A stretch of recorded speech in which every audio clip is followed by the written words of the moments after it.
या देशातील शेती व्यवसायाचे एक दुर्दैव म्हणजे स्वराज्य मिळाल्यानंतर 31 वर्षाच्या कालावधीनंतरही शेतकरी व शेतमजूर यांना आवश्यक असणाऱ्या वाजवी जीवनमानाचा विचार झाला नाही। तसेच उत्पादन खर्चाचा विचार करून त्यावर आधारित अशा किफायतशीर किमतीची हमीही अद्याप मिळालेली नाही।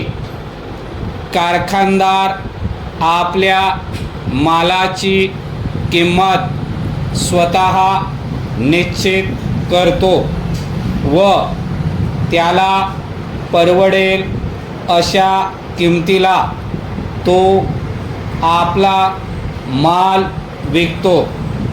परंतु शेतकऱ्याने पिकवलेल्या मालाची किंमत बाजारपेठेत लिलावाच्या पद्धतीने केली जाते आणि खरेदीदार हे नेहमीच आपापसात संगनमत करून बोली बोलत असल्यामुळे शेतकऱ्यांची पद्धतशीर लूट होते।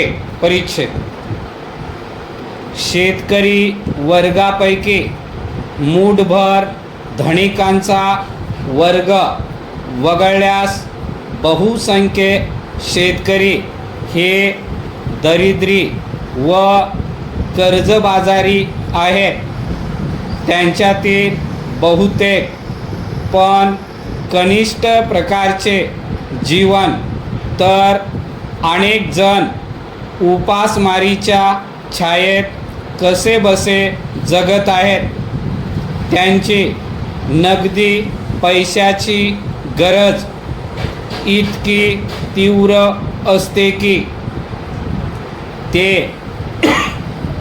योग्य किंमत येईपर्यंत वाट पाहूच शकत नाहीत। सुगीमध्ये किमती जेव्हा ढासळलेल्या असतात तेव्हाच त्यांना आपला माल मिळेल त्या किमतीने विकणे भाग पडते।